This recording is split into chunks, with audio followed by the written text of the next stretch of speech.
Section 1. You are going to listen to a telephone conversation between a student and an assistant in a bookshop. First, look at questions 1 to 5. As you listen, complete the numbered spaces in the account details in the book. You can see that the first piece of information has been completed.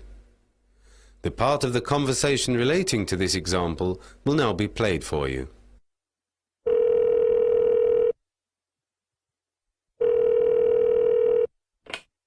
University Bookshop, Bridge Street. Doris speaking. Can I help you? Is that the University Bookshop? Yes, it is. I'd like to place an order for some books, if I may. Have you got an account with us? No, not yet. I haven't started university yet. I'll be starting in October, but I'll be coming in early to have a look round and to get settled in and wanted to order some books. You can see that the student is new to the university and does not have an account. So the answer is no. Now the test will begin. Remember, you will hear the recording only once, so answer the questions as you listen. Now listen to the first part of the conversation and answer questions 1 to 5.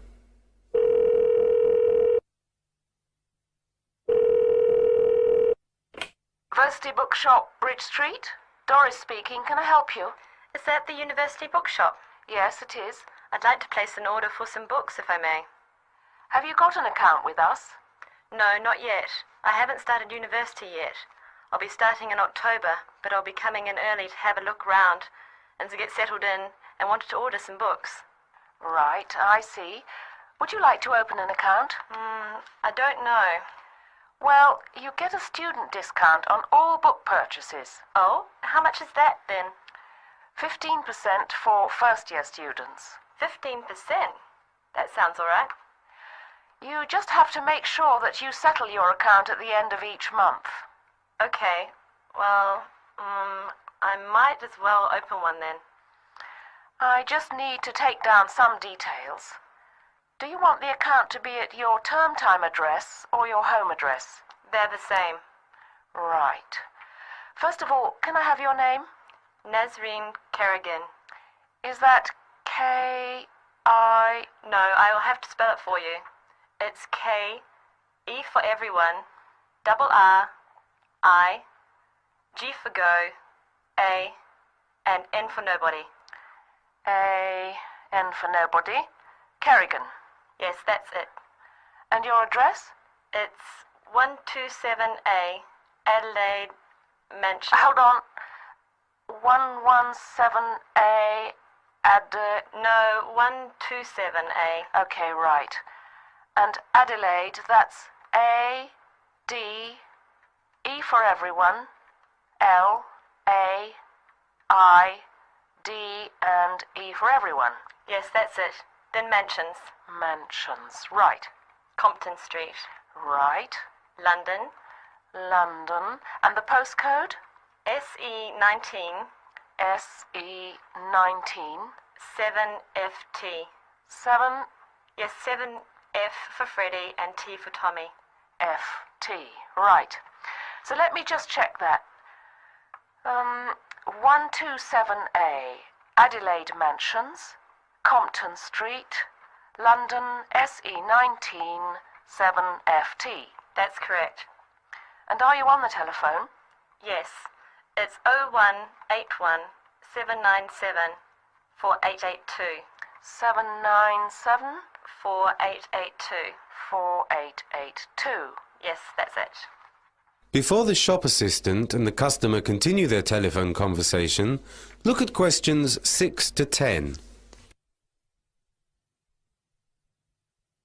As you listen to the next part of the conversation, for questions 6 to 8, put a tick in the appropriate space if the information is correct.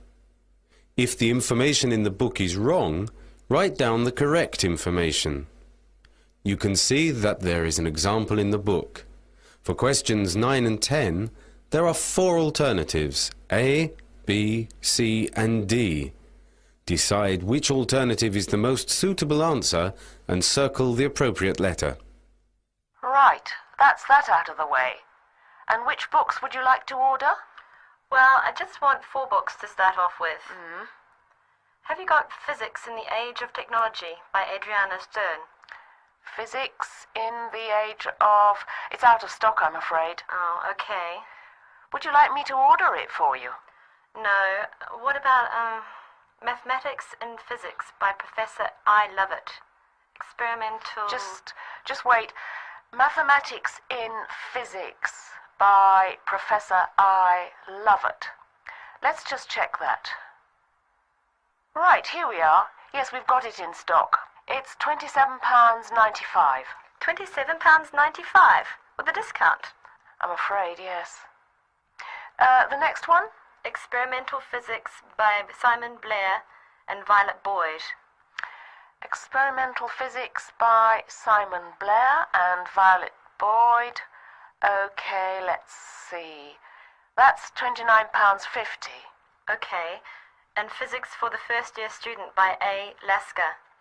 Physics for the first year student. That's £25.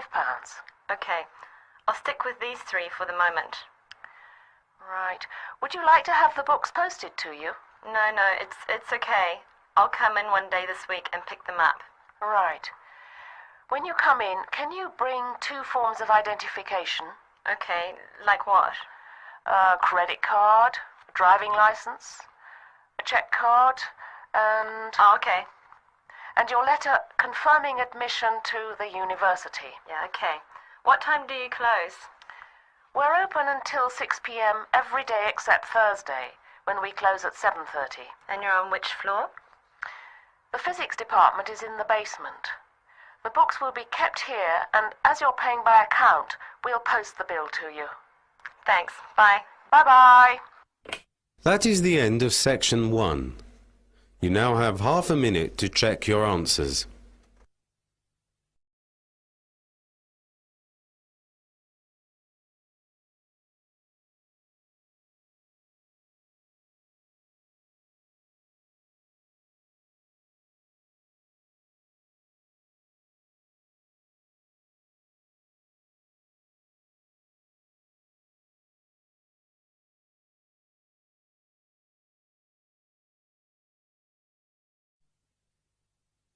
Now turn to section 2. Section 2. You are going to hear a talk given by one of the student counsellors at a university. First look at questions 11 to 14.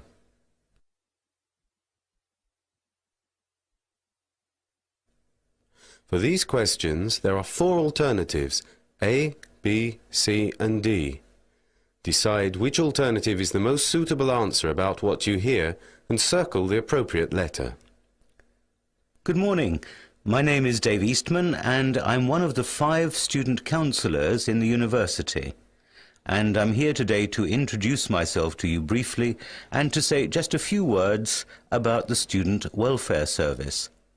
But before I begin, I'd like to thank your faculty head, Professor Anwar, for inviting me here to talk to you.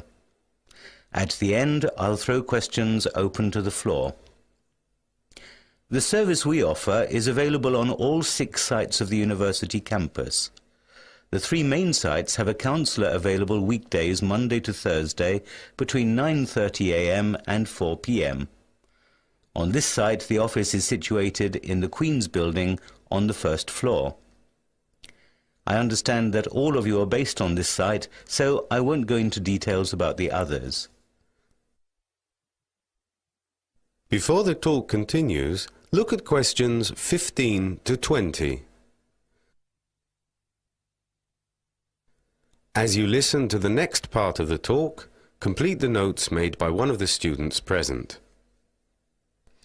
Information about the service and the other offices is contained in this leaflet, which you can pick up practically everywhere on campus. We also run a helpline, which is open after the office is closed. The number for the line is 0345 1607 2390. This number, with all the others, my own included, is contained in the leaflet. Obviously, we would like to make the helpline available 24 hours a day, but the money simply isn't there. So we have to rely on the generosity of volunteers. I can say on average the line is open about 3 hours per evening, most evenings, and roughly 8 hours at weekends. If there is no one to take your call, or in the event of an emergency, there will be a message on the answering machine which will give you other contact numbers. You might be thinking, why not just give us the leaflet and get on with the lecture? Well, the answer to that, as you probably well know, is that people don't always read leaflets. They look at them and say, that's not for me. People contact us for a variety of reasons. They may come to see us if they feel isolated, because it's the first time many have been away from home, or they may have personal relationship problems or money problems. Certain times of the year bring increased pressure to bear on students, the exam time being the main one, and I'm not just talking about finals. Preparing a paper for a tutorial or a seminar can also be a stressful exercise. On occasions like this, we are available to help you. We don't pretend that we have an answer for every problem, but we can try and help. And if we can't, we can usually refer you to someone who can. I would also like to take this opportunity to ask for volunteers for our advice helpline. You don't need any previous experience, and because you're newcomers to the university, it does not mean that you do not have anything to offer. We provide training and support for all volunteers, so if you'd like to get involved, see me at the end of this session. I'd like to thank you for listening, and now it's your chance to ask some questions. Yes, the gentleman in the third row in the red t-shirt.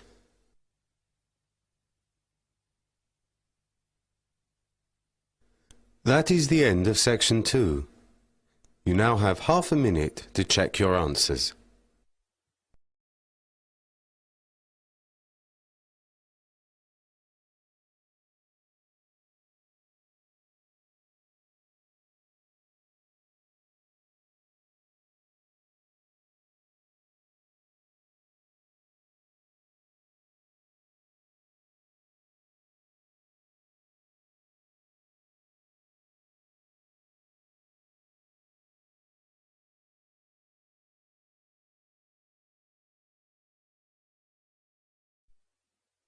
Now turn to section 3. Section 3. You are going to listen to a conversation between a student called Jim and a lecturer about an essay which the student Jim wrote. First look at questions 21 to 23. As you listen, answer the questions. Come in. Hello, Dr. Towson. Ah, hello, Jim. Come and sit down. Now, it's about this essay of yours, am I right? Yes, the one on global employment. Ah, yes. Global employment. Let's see. What was the exact title again? Information tech... Right, here it is. Information technology will put millions of people out of work throughout the world in the coming decades. Explore the arguments on both sides of this debate and give your opinion. Yeah, that's it. Yes. On the whole, I was very pleased with what you wrote. You've presented the different points of view clearly.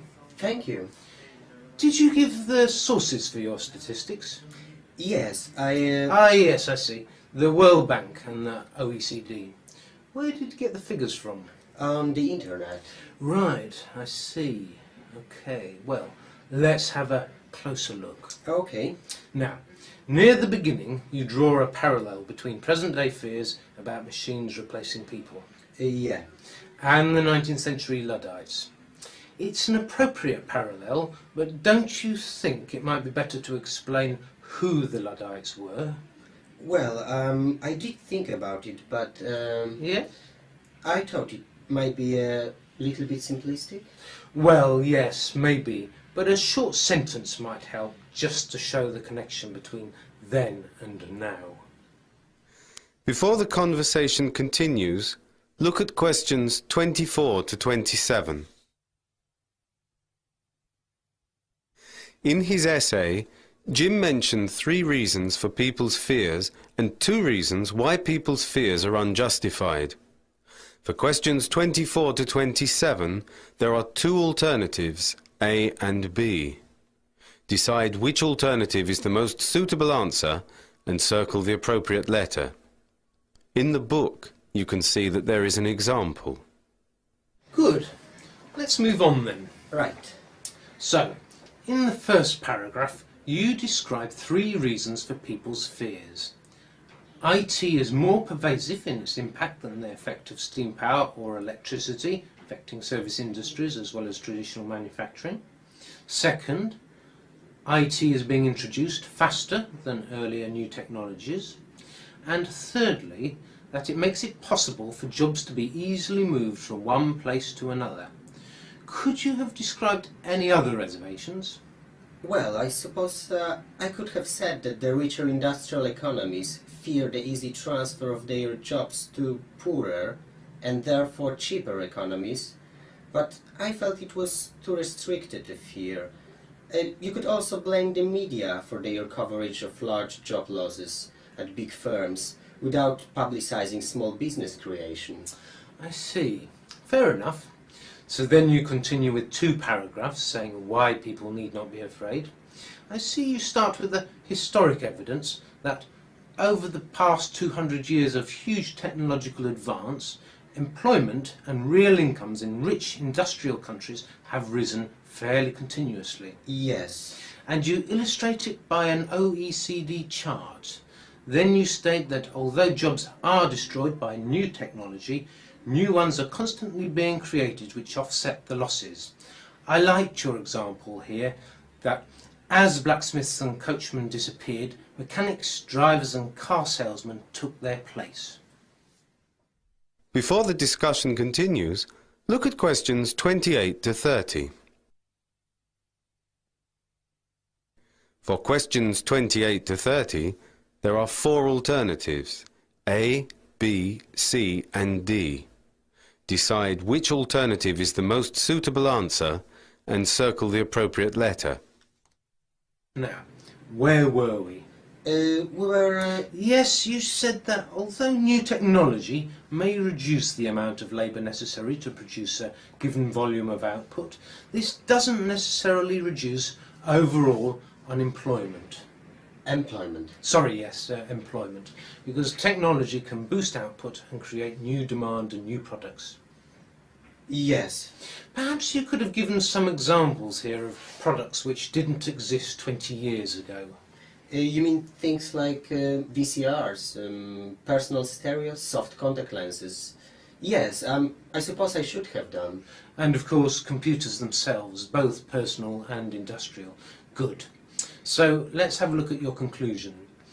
So you believe that on balance, given a favourable business climate and a well-educated, high-skilled workforce, there's no reason why IT should destroy jobs. Yes.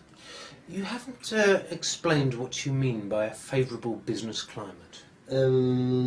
Well, I mean an environment where there aren't too many restrictions, rules and regulations like protectionism over goods, and restrictions on work practices, and perhaps minimum wage levels that are too high. I see. Well, you've certainly thought through the issues, but they are complex, and perhaps you could have gone into them rather more deeply. However, as I said at the beginning, you're good and clear about your points, so I've marked it. That is the end of section 3. You now have half a minute to check your answers.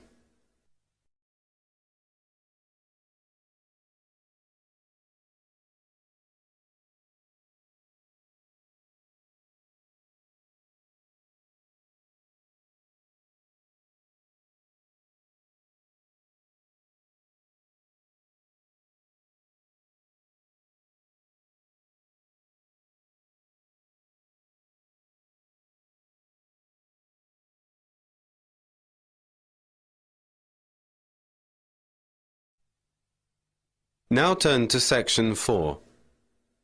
Section 4. You are going to hear a talk given by a university lecturer to a group of design students. First, look at questions 31 to 37. As you listen to the talk, complete the notes made by one of the students present. Good afternoon and welcome to everybody. My name is Dr. Paulette Southfield and I specialize in European product design in the Department of Product and Furniture Design. It's fallen on me to kick off your first term with the introductory lecture. And after much thought looking for a fancy title, I decided to call my talk today simply, What is Design For? What is design for is one of the most important questions that we seek to answer in this department.